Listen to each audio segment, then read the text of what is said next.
Hi, everyone. Welcome back to Little Women, Chapter 12. Beth was postmistress. For being most at home, she could attend to it regularly and dearly liked the daily task of unlocking the little door and distributing the mail. One July day, she came in with her hands full and went about the house leaving letters and parcels like the penny post. "Here's your posy, Mother. Laurie never forgets that," she said, putting the fresh nosegay in the vase that stood in Marmy's corner and was kept supplied by the affectionate boy. "Miss Meg March, one letter and a glove," continued Beth, delivering the articles to her sister, who sat near her mother, stitching wristbands. "Why, I left a pair over there, and here is only one," said Meg, looking at the gray cotton glove. "Didn't you drop the other in the garden?" "No, I'm sure I didn't, for there was only one in the office."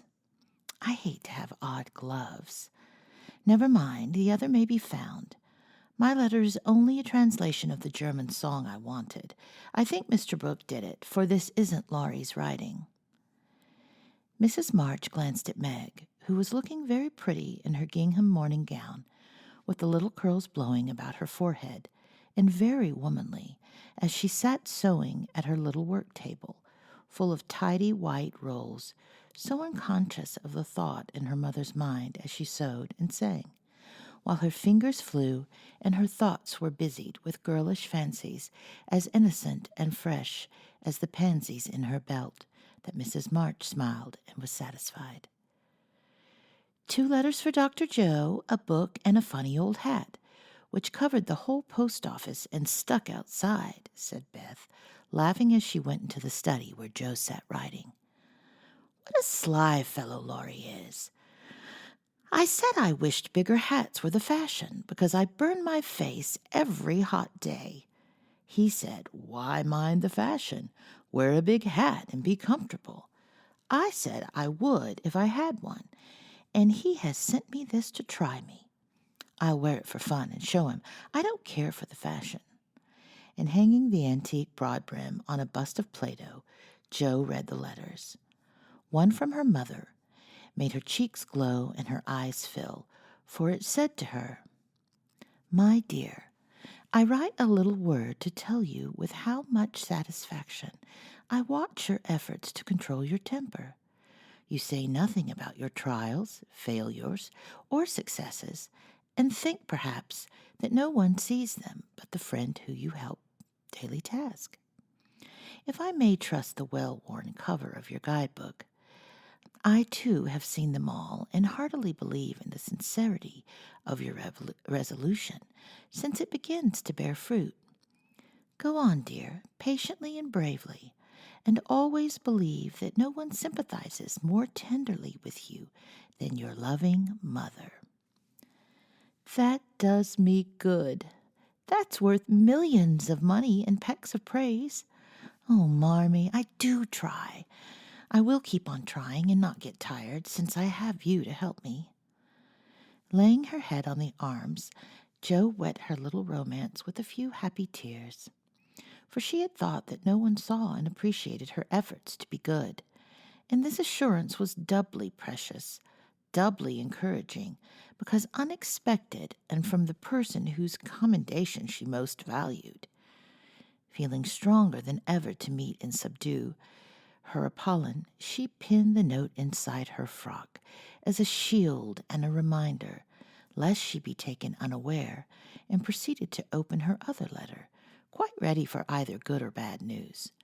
In a big dashing hand, Laurie wrote, "Dear Joe, what ho! Some English girls and boys are coming to see me tomorrow, and I want to have a jolly time. If it's fine, I'm going to pitch my tent in Long Meadow and row up the whole crew to lunch and croquet, have a fire, make messes, gypsy fashion, and all sorts of larks. They are nice people and like such things. Brooke will go to keep us boys steady, and Kate Vaughn will play propriety for the girls. I want you all to come. Can't let Beth off at any price, and nobody shall worry her. Don't bother about rations, I'll see to that, and everything else, only do come, there's a good fellow. In a teary hurry, yours ever, Laurie. Here's richness, cried Joe, flying in to tell the news to Meg. Of course we can go, Mother. It will be such a help to Laurie, for I can row, and Meg see to the lunch, and the children can be useful in some way. I hope the Vaughns are not fine grown-up people.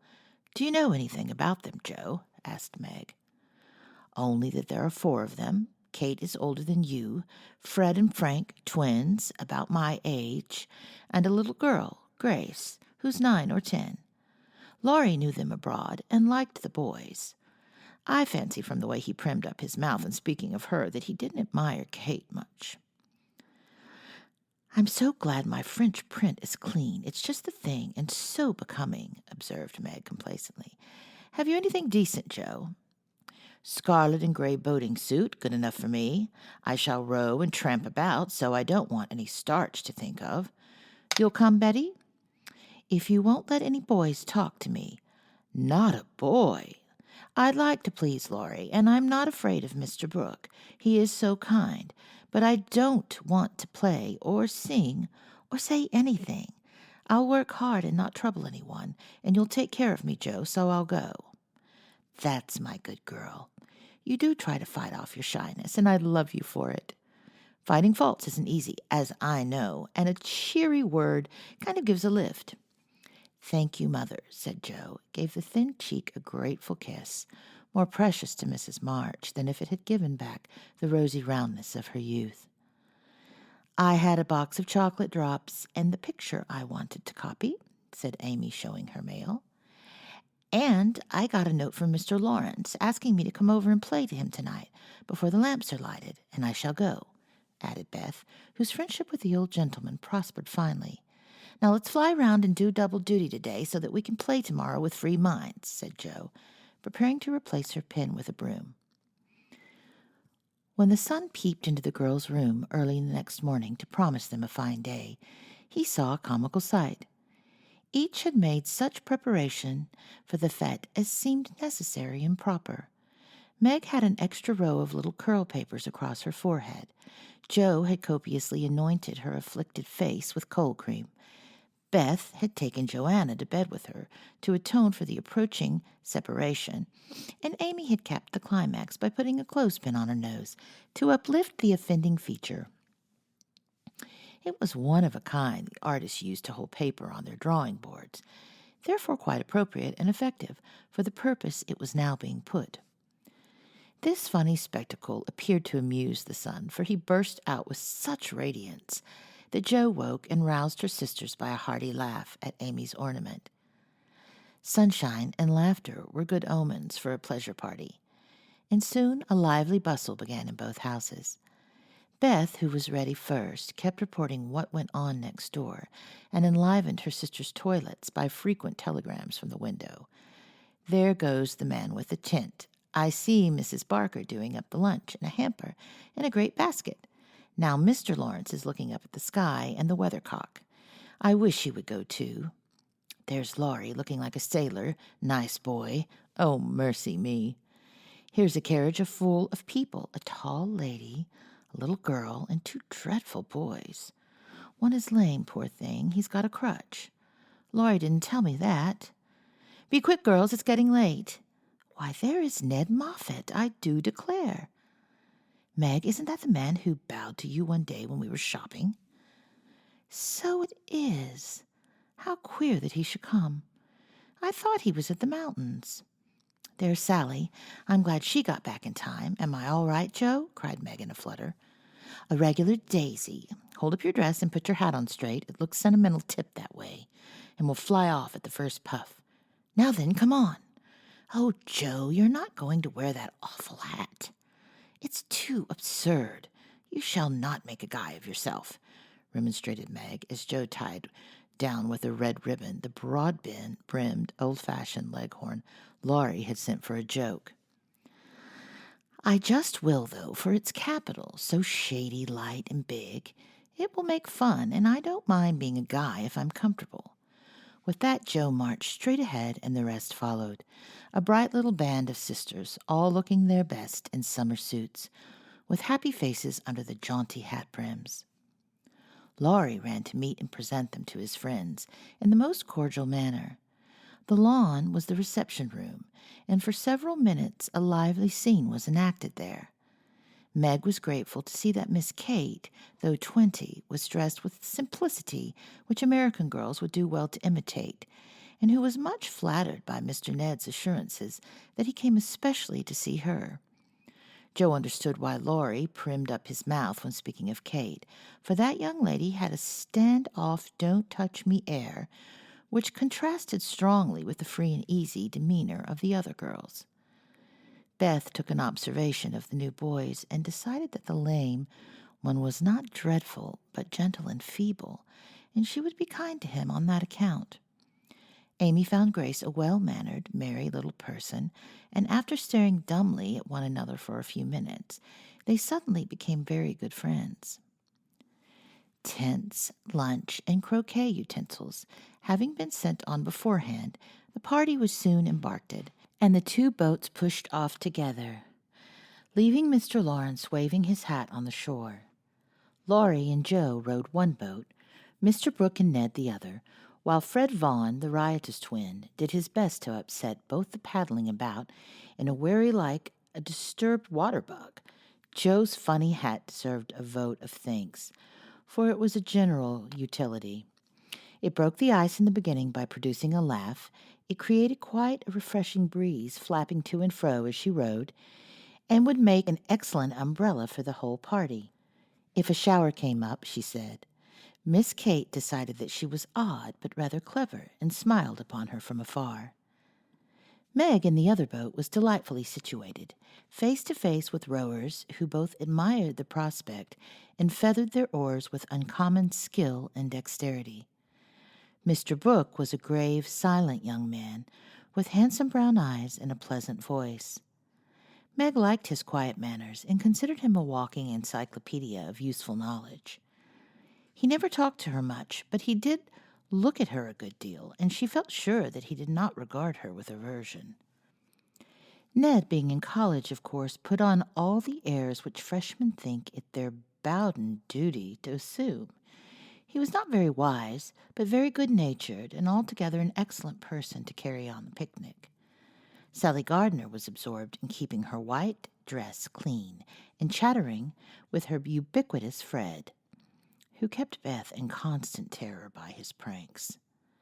It wasn't far to Longmeadow, but the tent was pitched and the wickets down by the time they arrived. A pleasant green field with 3 wide-spreading oaks in the middle and a smooth strip of turf for croquet. "Welcome to Camp Laurence," said the young host, as they landed with exclamations of delight.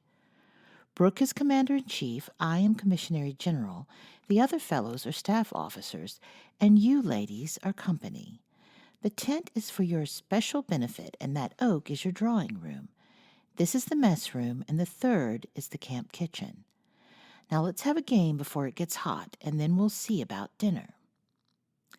Frank, Beth, Amy, and Grace sat down to watch the game played by the other 8. Mr. Brooke chose Meg, Kate, and Fred. Laurie took Sally, Joe, and Ned. The English played well, but the Americans played better, and they contested every inch of the ground as strongly as if the spirit of '76 inspired them. Joe and Fred had several skirmishes, and once narrowly escaped high words. Joe was through the last wicket and had missed the stroke when failure ruffled her a good deal. Fred was close behind her, and his turn came before hers. He gave a stroke, his ball hit the wicket, and stopped an inch on the wrong side. No one was very near, and running up to examine, he gave it a sly nudge with his toe, which put it just an inch on the right side. "I'm through. Now, Miss Joe, I'll settle you and get in first," cried the young gentleman, swinging his mallet for another blow. "You pushed it. I saw you. It's my turn now," said Joe sharply. "Upon my word, I didn't move it. It rolled a bit, perhaps, but that is allowed, so stand off, please, and let me have a go at the stake." "We don't cheat in America, but you can if you choose," said Joe angrily. "Yankees are a deal the most tricky everybody knows. There you go," returned Fred, croqueting her ball far away. Jo opened her lips to say something rude, but checked herself in time, colored up to her forehead, and stood a minute, hammering down a wicket with all her might, while Fred hit the stake and declared himself out without much exultation. She went off to get her ball, and was a long time finding it among the bushes, but she came back, looking cool and quiet, and waited her turn patiently. It took several strokes to regain the place she had lost, and when she got there, the other side had nearly won, for Kate's ball was the last but one and lay near the stake. "By George, it's all up with us. Goodbye, Kate. Miss Jo owes me one, so you're finished," cried Fred excitedly as they all drew near to see the finish. "Yankees have a trick of being generous to their enemies," said Jo, with a look that made the lad redden. "Especially when they beat them," she added, as leaving Kate's ball untouched, she won the game by a clever stroke. Laurie threw up his hat, then remembered that it wouldn't do to exult over the defeat of his guests, and stopped in the middle of the cheer to whisper to his friend, "Good for you, Jo. He did cheat. I saw. We can't tell him so, but he won't do it again, take my word for it." Meg drew her aside under pretense of pinning up a loose braid and said approvingly, "It was dreadfully provoking, but you kept your temper, and I'm so glad, Jo." "Don't praise me, Meg, for I could box his ears this minute. I should certainly have boiled over if I hadn't stayed among the nettles till I got my rage under control enough to hold my tongue. It's simmering now, so I hope he'll keep out of my way," returned Jo, biting her lips as she glowered at Fred from under her big hat. "Time for lunch," said Mr. Brooke, looking at his watch. "Commissary General, will you make the fire and get water while Miss March, Miss Sally, and I spread the table? Who can make good coffee?" "Jo can," said Meg, glad to recommend her sister. So Jo, feeling that her late lessons in cookery were to do her honor, went to preside over the coffee pot, while the children collected dry sticks and the boys made a fire and got water from a spring nearby. Miss Kate sketched and Frank talked to Beth, who was making little mats of braided rushes to serve as plates. The commander-in-chief and his aides soon spread the tablecloth with an inviting array of edibles and drinkables, prettily decorated with green leaves. Jo announced that the coffee was ready, and everyone settled themselves to a hearty meal, for youth is seldom dyspeptic, and exercise develops wholesome appetites. A very merry lunch it was, for everything seemed fresh and funny, and frequent peals of laughter startled a venerable horse who was fed nearby. There was a pleasing inequality in the table which produced many mishaps to cups and plates. Acorns dropped in the milk, little black ants partook of the refreshments without being invited, and fuzzy caterpillars swung down from the tree to see what was going on. 3 white-headed children peeped over the fence, and an objectionable dog barked at them from the other side of the river with all his might and main. "There's salt here," said Laurie as he handed Jo a saucer of berries. "Thank you, I prefer spiders," she replied, fishing up 2 unwary little ones who had gone to a creamy death. "How dare you remind me of that horrid dinner party, when yours is so nice in every way," added Jo, as they both laughed and ate out of one plate, the china having run short. "I had an uncommonly good time that day, and I haven't gotten over it yet. This is no credit to me, you know. I don't do anything. It's you and Meg and Brooke who make it all go, and I'm no end obliged to you. What shall we do when we can't eat any more?" asked Laurie, feeling that his trump card had been played when lunch was over. "Have games till it's cooler. I brought authors, and dare I say Miss Kate knows something new and nice. Go and ask her. She's company, and you ought to stay with her more." "Aren't you company too? I thought she'd suit Brooke, but he keeps talking to Meg, and Kate just stares at them through that ridiculous glass of hers. I'm going, so you needn't try to preach propriety, for you can't do it, Jo." Miss Kate did know several new games, and as the girls would not, and the boys could not eat any more, they all adjourned to the drawing-room to play rigmarole. One person begins a story, any nonsense you like, and tells as long as he pleases, only taking care to stop short at some exciting point when the next takes it up and does the same. It's very funny when well done, and makes a perfect jumble of tragical comical stuff to laugh over. "Please start it, Mr. Brooke," said Kate, with a commanding air which surprised Meg, who treated the tutor with as much respect as any other gentleman. Lying on the grass at the feet of the two young ladies, Mr. Brooke obediently began the story, with the handsome brown eyes steadily fixed upon the sunshiny river. Once upon a time a knight went out into the world to seek his fortune, for he had nothing but his sword and his shield.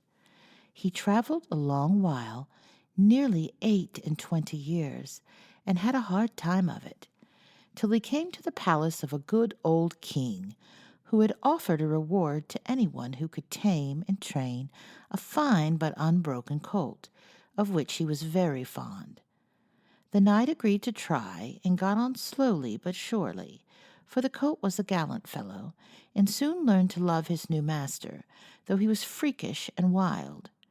Every day, when he gave his lessons to his pet, the knight rode him through the city, and as he rode he looked everywhere for a certain beautiful face, which he had seen many times in his dreams, but never found. One day, as he went prancing down a quiet street, he saw at the window of a ruinous castle the lovely face.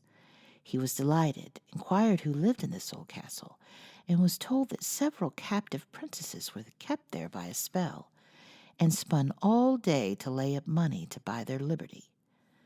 The knight wished intensely that he could free them, but he was poor and could only go by each day, watching for the sweet face and longing to see it out in the sunshine. At last he resolved to get into the castle and ask how he could help them. He went and knocked.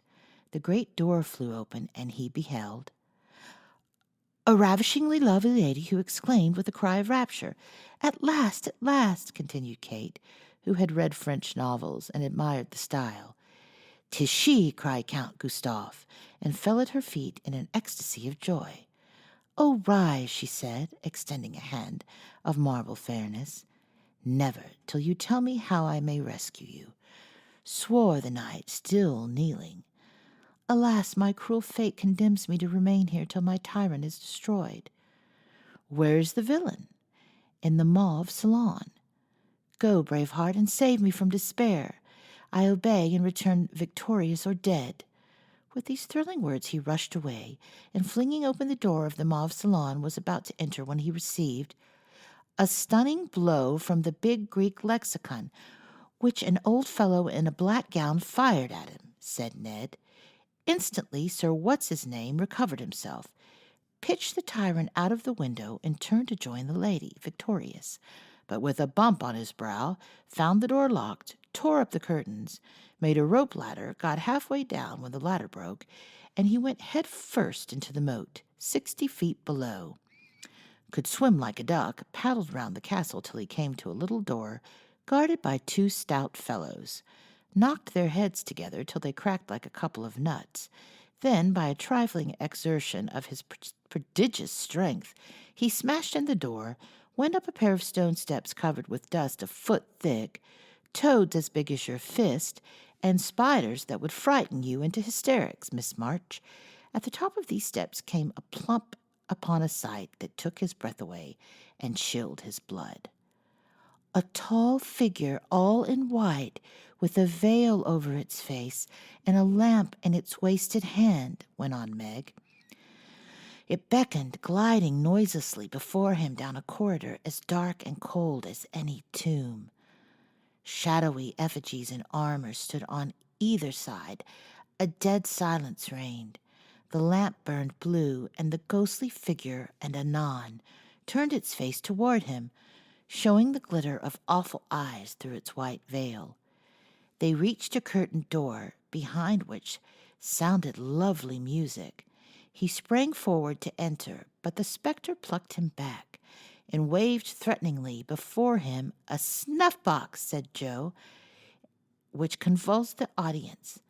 "Thank ye," said the knight politely, as he took a pinch and sneezed 7 times so violently that his head fell off. "Ha, ha," laughed the ghost, and having peeped through the keyhole at the princess's spinning away for dear life, the evil spirit picked up her victim and put him in a large tin box, where there were 11 other knights packed together without their heads, like sardines, who all rose and began to Dance a hornpipe, cut in Fred, as Joe paused for breath. And as they danced, the rubbery old castle turned to a man-of-war in full sail. Up with the jib, reef the tops, helm hard alee, and man the guns, roared the captain as a Portuguese pirate hovered in sight with the flag black as ink flying from her foremast. Go in and win, my hearties, said the captain, and a tremendous fight began. Of course the British beat. They always do. No, they don't, cried Joe aside. Having taken the pirate captain prisoner, sailed slap over the schooner, whose decks were piled high with dead, and whose lee scuppers ran blood, for the order had been cutlasses and die hard. Bosun's mate, take a bite of the flying jib sheet, and start this villain if he doesn't confess his sins, double quick, said the British captain. The Portuguese held his tongue like a brick, and walked the plank, while the jolly tars cheered like mad. But the sly dog dived, came up under the man-of-war, scuttled her, and down she went with all sails set.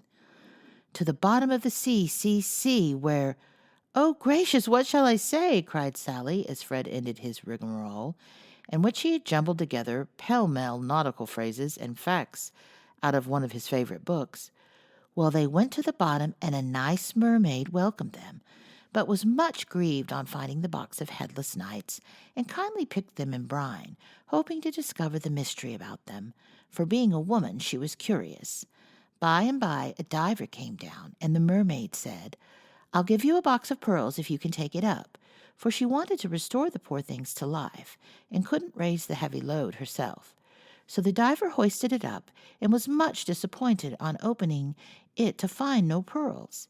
He left it in a great lonely field, where it was found by a little goose girl who kept 100 fat geese in the field, said Amy, when Sally's invention gave out. The little girl was sorry for them and asked an old woman what should she do to help them. "Your geese will tell you. They know everything," said the old woman. So she asked what she should use for new heads, since the old ones were lost, and all the geese opened their 100 mouths and screamed. "Cabbages," continued Laurie promptly. "Just the thing," said the little girl, and ran to get 12 fine ones from her garden. She put them on. The knights revived at once, thanked her, and went on their way rejoicing, never knowing the difference, for there were so many other heads like them in the world that no one thought anything of it. The knight in whom I'm interested went back to find the pretty face, and learned the princesses had spun themselves free and all gone and married, but one. He was in a great state of mind at that, and mounting the colt who stood by him through thick and thin, rushed to the castle to see which was left. Peeping over the hedge, he saw the queen of his affections picking flowers in her garden. "Will you give me a rose?" said he. "You must come and get it. I can't come to you. It isn't proper," said she, as sweet as honey. He tried to climb over the hedge, but it seemed to grow higher and higher.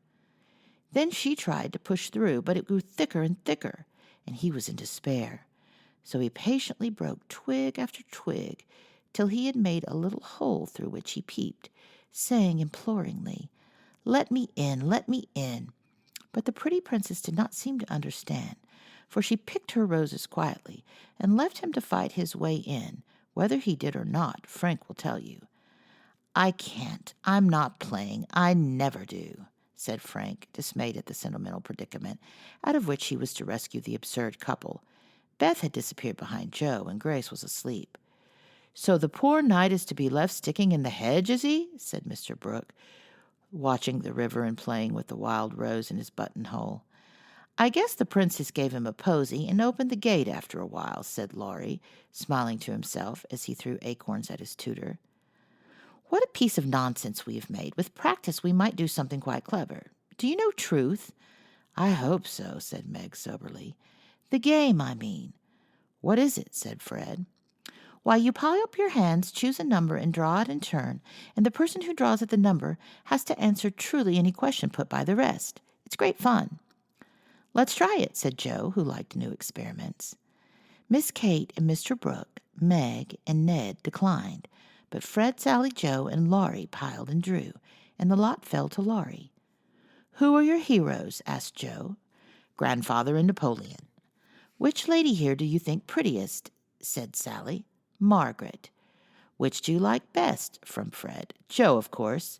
What silly questions you ask. And Joe gave a disdainful shrug as the rest laughed at Laurie's matter-of-fact tone.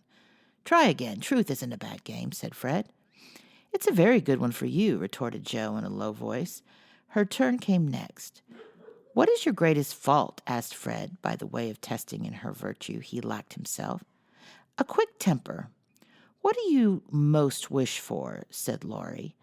A pair of boot lacings, returned Joe, guessing and defeating his purpose. Not a true answer. You must say what you really do want most. Genius. Don't you wish you could give it to me, Laurie? And she slyly smiled in his disappointed face. What virtues do you most admire in a man? Asked Sally. Courage and honesty. Now my turn, said Fred, as his hand came last. Let's give it to him, whispered Laurie to Joe, who nodded and asked at once. Didn't you cheat at croquet? Well, yes, a little bit. Good. Didn't you take your story out of the Sea Lion? Said Laurie. Rather. Don't you think the English nation perfect in every respect? Asked Sally. I should be ashamed of myself if I didn't. He's a true John Bull. Now, Miss Sally, you shall have a chance without waiting to draw. I'll herald up your feelings first by asking if you don't think you're something of a flirt, said Laurie, as Joe nodded to Fred as a sign that peace was declared. You impertinent boy, of course I'm not, exclaimed Sally with an air that proved the contrary. Who do you hate? What do you hate most? Asked Fred. Spiders and rice pudding. What do you like best? Asked Joe. Dancing and French gloves. Well, I think truth is a very silly play. Let's have a sensible game of authors to refresh our minds, proposed Joe. Ned, Frank, and the little girls joined in this, and while it went on, the three elders sat apart, talking. Miss Kate took out her sketch again, and Margaret watched her, while Mr. Brooke lay on the grass with a book, which he did not read. How beautifully you do it. I wish I could draw, said Meg, with mingled admiration and regret in her voice. Why don't you learn? I should think you had taste and talent for it, replied Miss Kate graciously. I haven't time. Your mamma prefers other accomplishments, I fancy. So did mine, but I proved to her that I had talent by taking a few lessons privately, and then she was quite willing I should go on. Can't you do the same with your governess? I have none. I forgot young ladies in America go to school more than with us. Very fine schools they are, too, Papa said. You go to a private one, I suppose.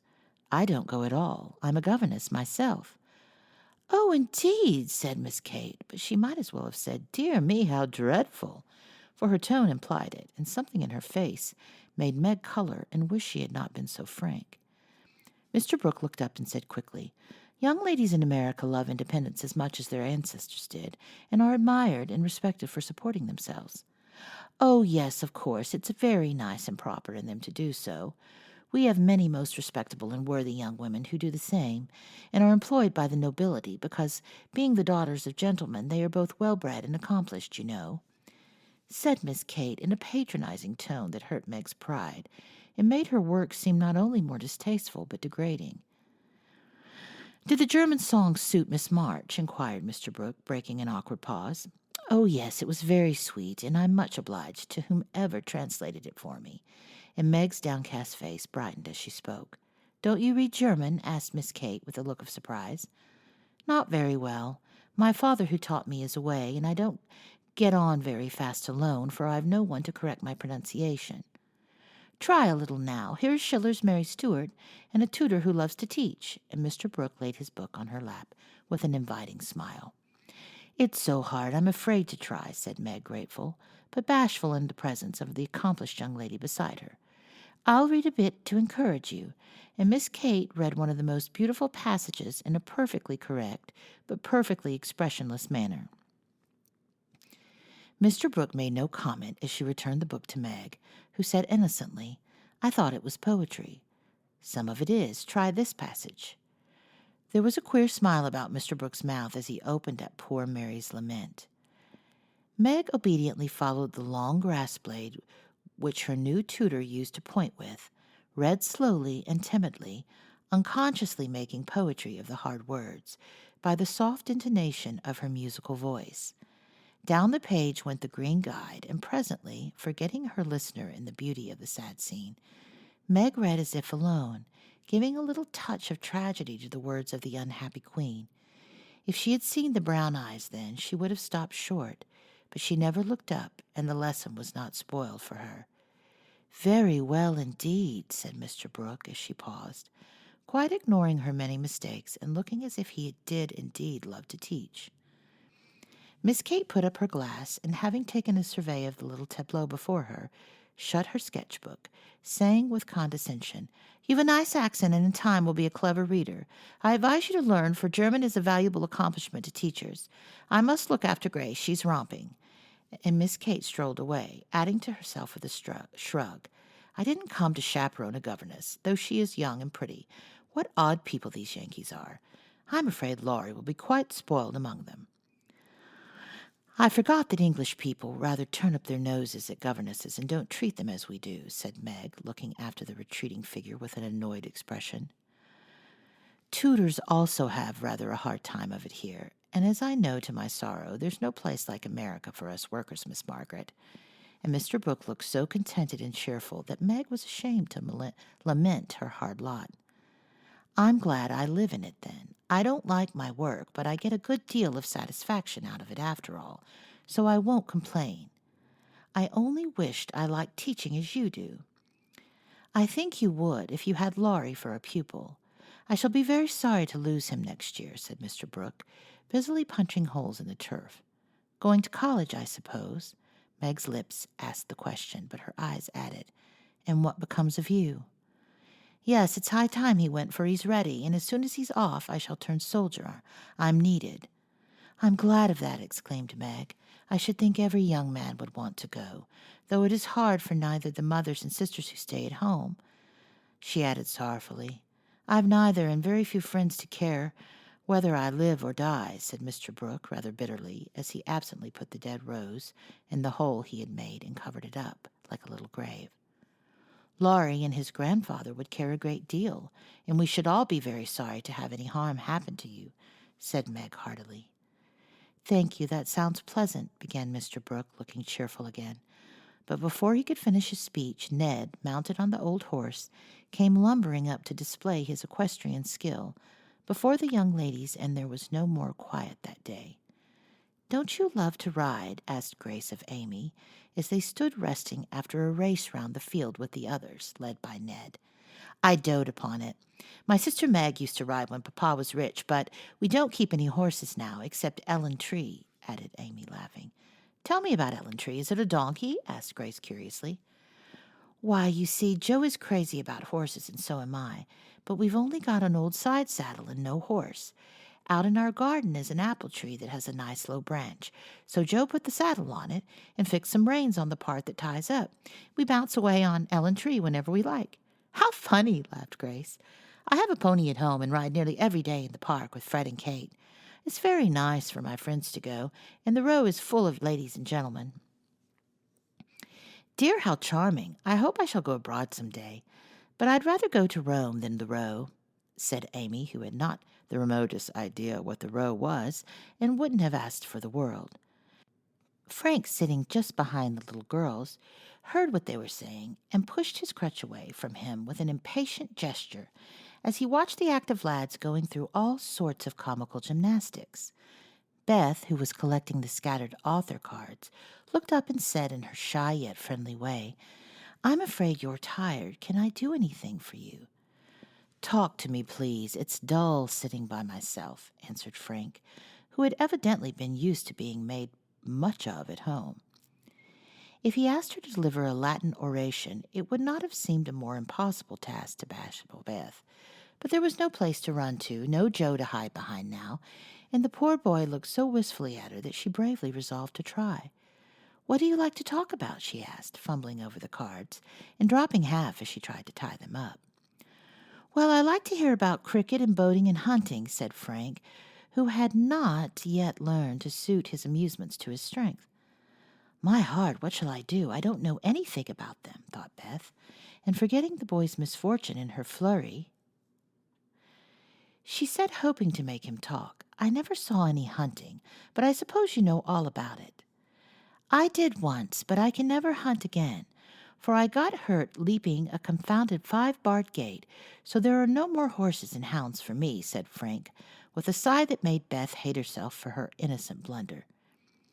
"Your deer are much prettier than our ugly buffaloes," she said, turning to the prairies for help, and feeling glad that she had read one of the boys' books in which Joe delighted. Buffaloes proving soothing and satisfactory, and in her eagerness to amuse another, Beth forgot herself and was quite unconscious of her sister's surprise and delight at the unusual spectacle of Beth talking away to one of the dreadful boys, against whom she had begged protection. "Bless her heart, she pities him, so she's good to him," said Joe, beaming at her from the croquet ground. "I always said she was a little saint," added Meg, as if there could be no further doubt of it. "I haven't heard Frank laugh so much for ever so long," said Grace to Amy, as they sat discussing dolls and making tea sets out of the acorn cups. "My sister Beth is a very fastidious girl when she likes to be," said Amy, well pleased at Beth's success. She meant fascinating, but as Grace didn't know the exact meaning of either word, fastidious sounded well and made a good impression. An impromptu circus, fox and geese, and an amicable game of croquet finished the afternoon. At sunset, the tent was struck, hampers packed, wickets pulled up, boats loaded, and the whole party floated down the river, singing at the top of their voices. Ned, getting sentimental, warbled a serenade with the pensive refrain, "Alone, alone, ah, woe, alone, and at the lines.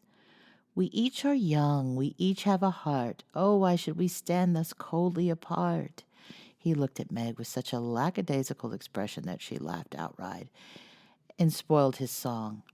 "How can you be so cruel to me?" he whispered, under cover of lively chorus. "You've been kept close to that starched-up Englishwoman all day, and now you snub me?" "I didn't mean to, but you look so funny I really couldn't help it," replied Meg, passing over the first part of his reproach, for it was quite true that she had shunned him, remembering the Moffat party and the talk after it. Ned was offended and turned to Sally for consolation, saying to her rather pettishly, "There isn't a bit of flirt in that girl, is there?" "Not a particle, but she's a dear," returned Sally, defending her friend even while confessing her shortcomings. "She's not a stricken dear anyway," said Ned, trying to be witty, and succeeding as well as very young gentlemen usually do. On the lawn where it had gathered, the little party separated with cordial good-nights and good-byes, for the Vaughns were going to Canada. As the four sisters went home through the garden, Miss Kate looked after them, saying, without the patronizing tone in her voice, "In spite of their demonstrative manners, American girls are very nice when one knows them." "I quite agree with you," said Mr. Brooke.